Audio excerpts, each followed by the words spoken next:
Hello everyone, complex analysis next video complex analysis की।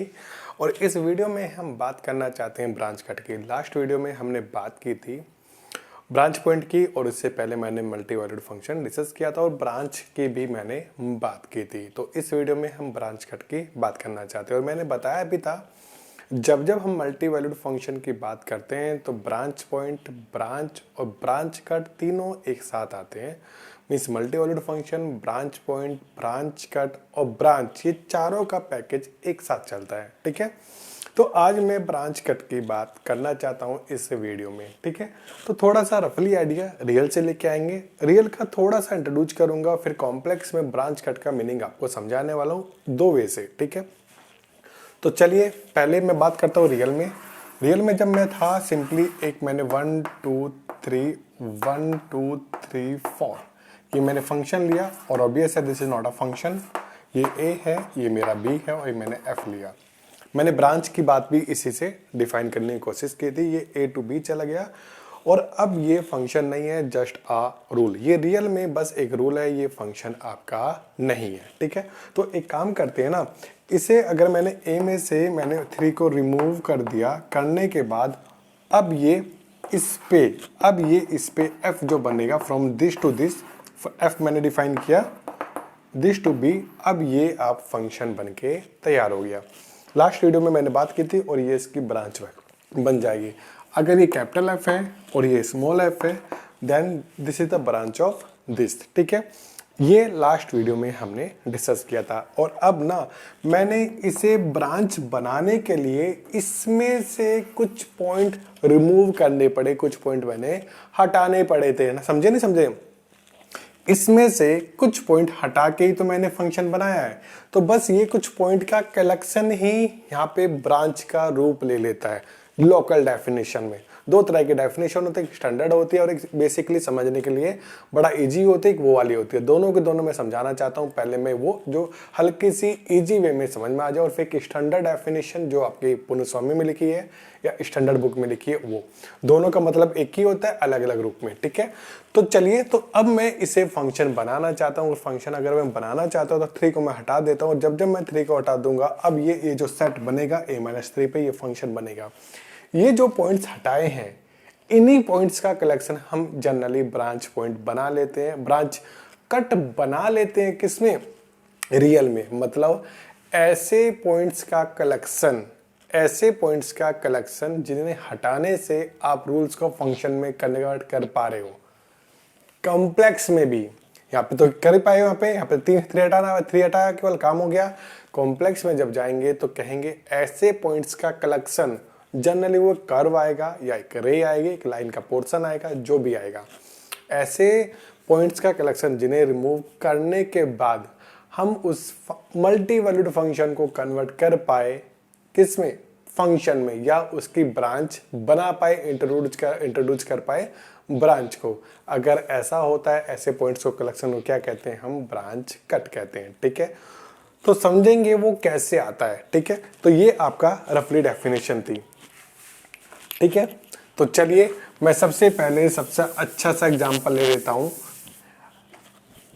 Definition लिखेंगे और फिर मैं उससे बात करूंगा। सबसे पहले मेरे पास F Z equal to root Z आया। यह पहले एक बार डेफिनेशन लिखेंगे, डेफिनेशन लिख लेते हैं एक बार, तो फिर उसके बाद हम करेंगे काम को। तो a branch cut is a portion, a branch cut is a portion, एक पोर्शन है ऑफ अ लाइन और curve which is introduced in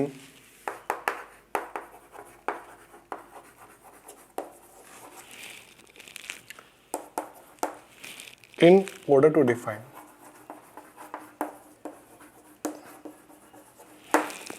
branch of multivalued function, branch of multivalued function। समझ गए होंगे, यही मैंने समझाया था आपको। A branch cut is a portion or a line or curve which introduced in order to define a branch of multi-valued function. branch of multi-valued function मतलब समझ रहे हो? ब्रांच वो फंक्शन होता है, वो मल्टीवैल्यूड का वो फंक्शन होता है जो कुछ पॉइंट पे सेम वैल्यू देता है और उसके बाद वो फंक्शन बन के तैयार हो जाता है। ठीक है, तो वो क्या होता है, पोर्शन ऑफ लाइन और कर्व। रियल में तो आपने एक पॉइंट, जो मैंने आपको एग्जांपल दिया था, उसमें एक पॉइंट हटाने के बाद आपने क्या बना लिया था, उसे फंक्शन बना लिया था। बस just because of complex analysis आपको क्या देखना पड़ेगा, आपको एक पॉइंट नहीं, एक से ज्यादा पॉइंट वहां से हटाना पड़ेगा, तब जाके वो फंक्शन बन पाएगा। तो कैसे बनाया जाता है, एक डेफिनेशन तो ये, एक दूसरी डेफिनेशन भी है। क्या दूसरी डेफिनेशन मैं आपको एग्जांपल से समझाने वाला हूं। तो सबसे पहले मैं एग्जांपल लेना चाहता हूं कि आप कैसे ब्रांच कट बनाओगे। F Z equal to root Z लिया, is multivalued function on C, ये हम जानते हैं बहुत अच्छे से। और मैंने क्या किया था, जब मल्टीवैल्यूड फंक्शन हम शो करते हैं तो हम क्या करते हैं, थीटा से थीटा प्लस 2 पाई तक जाते हैं, और तब हम क्या करते हैं, F of Z R theta equal to F of Z R theta plus 2 pi करते हैं। अगर ये नॉट इक्वल टू आता है तो हम इसे कहते हैं multi valued function. Getting my point? तो थीटा से थीटा प्लस 2 पाई जब आता है तो एक्चुअली दूसरे वे में क्या कर लेते हैं, F of Z one not equal to F of Z two, where z1 and z2 are positionally equal number, है ना, पोजिशनली इक्वल नंबर। चलिए, इसका मतलब ये है थीटा से थीटा प्लस 2 पाई आता है तो z1 से z2 चले जाते हैं, where z1 z2 are two positionally equal number. ठीक है, या उसे कह देते हैं F of Z R theta not equal to F of Z R theta plus 2 pi. ये दोनों इक्वल नहीं होते तब ये मल्टीवैल्यूड फंक्शन होता है। F Z equal to root Z के लिए हमने ऐसे ही प्रूफ इसे किया था। चलिए, अब मैं चाहता ये हूं, मैं कुछ ये ब्रांच को कैसे फाइंड किया जाएगा, ब्रांच कट को कैसे इंट्रोड्यूस किया जाता है, कैसे वो कर्व का पोर्शन फाइंड किया जाता है, बस वही मैं इस समय बताना चाहता हूं। ठीक है, थीटा से थीटा 2 प्लस 2 पाई आया। देखना, जब थीटा से आप गए कहां तक, ये मेरे पास जेड है, मान लेते हैं z1 है, ये एंगल आपका थीटा है, और आप चाहते ये हो, आप क्या चाहते हो, आप चाहते ये हो कि ये फंक्शन बन जाए, इसकी ब्रांच बन के तैयार हो जाए, ब्रांच बन के तैयार हो जाए F Z equal to root Z, और वो ऐसे डोमेन पे डिफाइन हो, ऐसे डोमेन पे डिफाइन हो जिसपे ये फंक्शन बन के आ जाए। एफ जेड तो यही रहे, आप बस डी चाहते हो, ऐसा डी चाहते हो, ऐसा डी चाहते हो जिसपे क्या बन करे, फंक्शन बन कर आए, तो इसके ये ब्रांच बन जाएगी, ऑब्वियस है। और ये सबसेट किसका होगा, सी का। तो इसके लिए आपको सी में से कुछ पॉइंट रिमूव करने पड़ेंगे, और जो रिमूव करेंगे और जो पोर्शन होगा उसे हम क्या बोलते हैं, ब्रांच कट बोलते हैं। ठीक है, अब ये कैसे किया जाता है ये देख लेते हैं।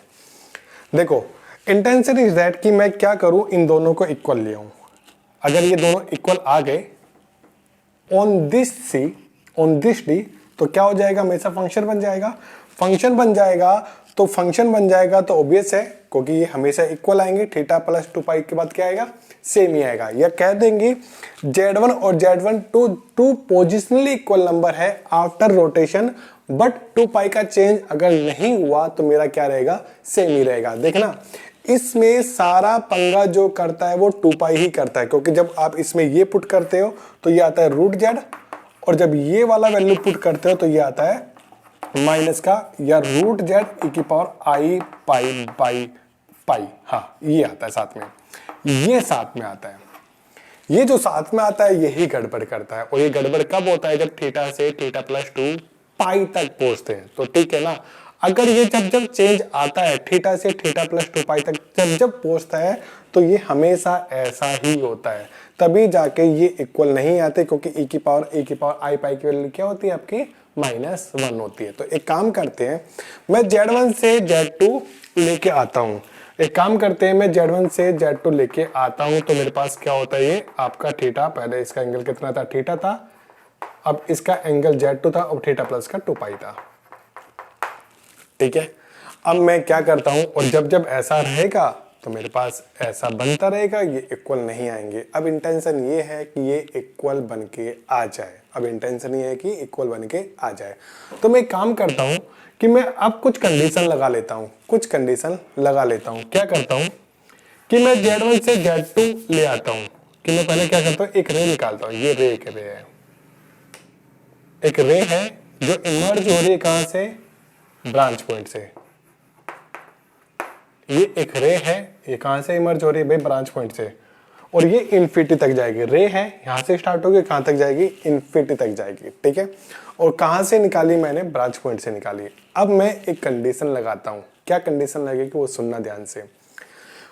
ये इसकी ब्रांच कट होगी, कब कब होगी इसकी ब्रांच कट, ये कहीं से भी हो सकती है, ये हो सकती है, या यहां से बन के जा सकती है, या यहां से बन के जा सकती है, या यहां से बन के जा सकती है। एनी रे emerging from a branch point 0। क्या मैं एग्री हो जाऊं, ये रे कब बनेगी भाई, ये रे कब बनेगी, ये रे कब बनेगी अगर जेड, या मैं एग्री हो जाऊं कि किस बात पे, जब जेड यहां से मूवमेंट करना स्टार्ट करेगा और करता करता करता करता उसी पॉइंट पे वापस पहुंचेगा। किस पॉइंट पे, इस पॉइंट पे वापस पहुंचना चाहेगा to get positionally equal number, तो मैं इस लाइन को क्रॉस ना करूं, मैं इस लाइन को क्रॉस ना करूं।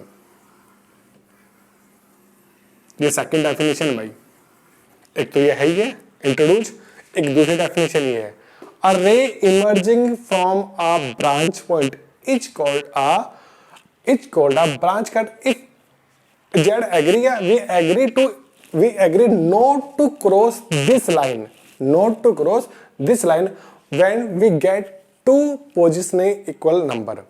मैं एग्री हो जाऊं किस बात से, कि जब मैं Z1 से यहां से चलना स्टार्ट किया और वहां पे वापस जाना चाहता है इस पोजिशनली इक्वल नंबर फाइंड करने के लिए, तो मैं इस लाइन को कभी क्रॉस ना करूं।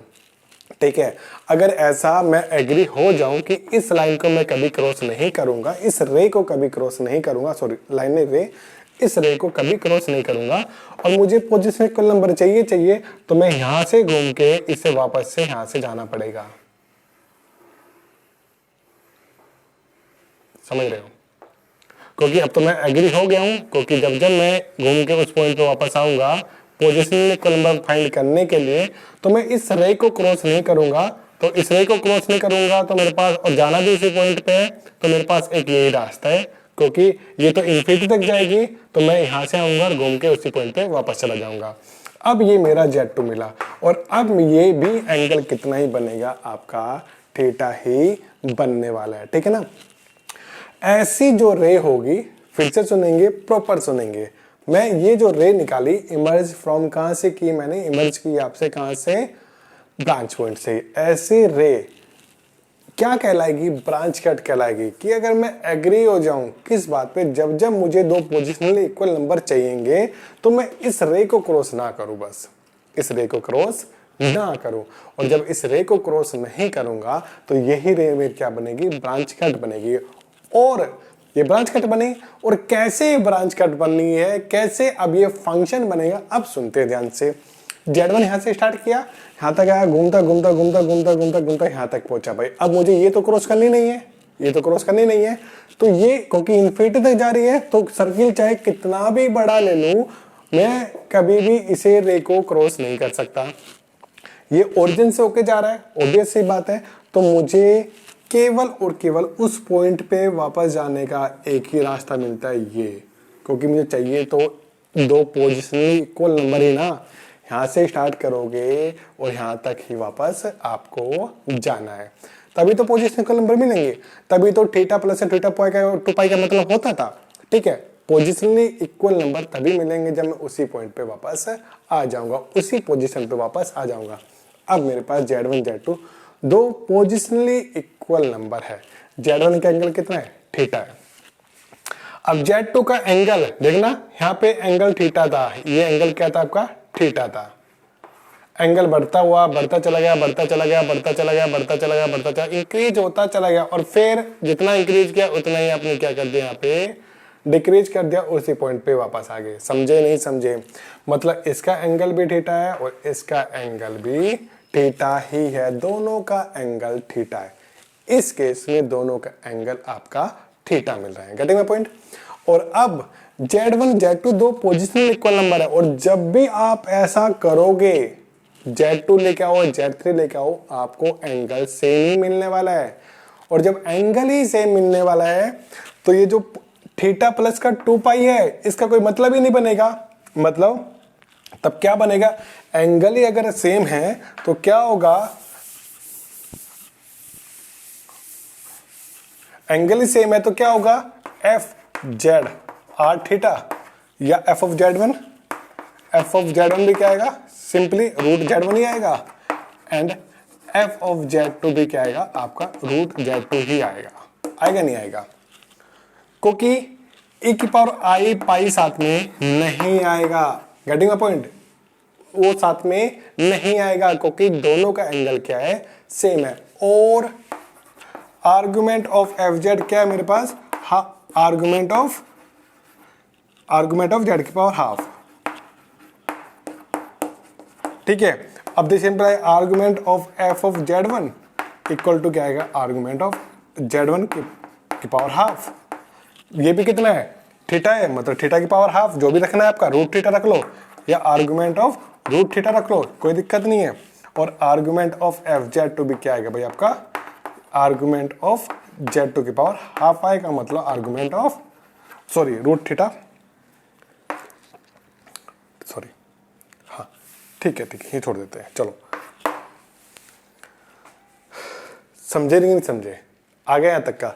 चलिए, अब इसे यहां तक आ गया। इसे चाहो तो हाफ थीटा लिख लो, इसे चाहो तो हाफ थीटा लिख लो, दोनों इक्वल आ रहे हैं, कोई दिक्कत नहीं। अब दोनों इक्वल आ रहे हैं तो कोई तकलीफ इसमें नहीं है।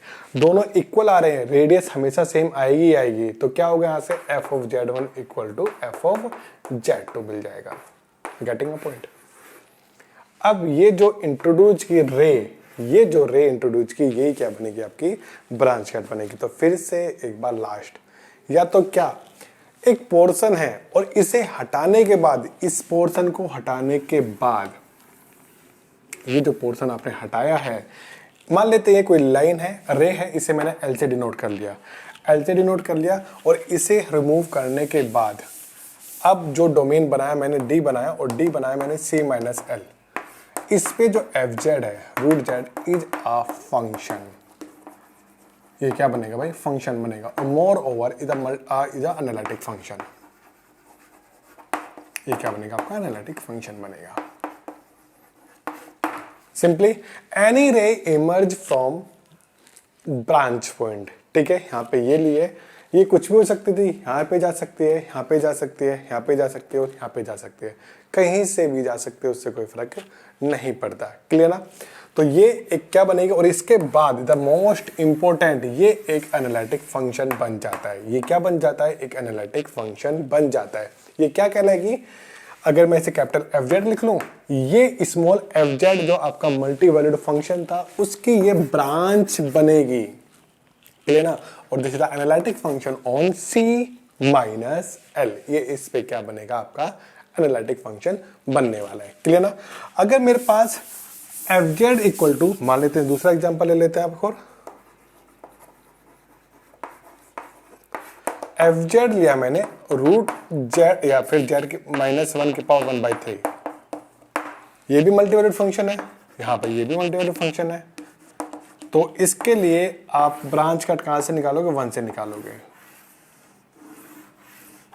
ये इसकी एल होगी, और एल निकालने के बाद जो डोमेन बनेगा वो सी माइनस एल होगा। एल ये मैंने रे से डिनोट किया है, और रे निकालने के बाद जो एफ जेड बनेगा, ये आपका मल्टी इज एनालिटिक फंक्शन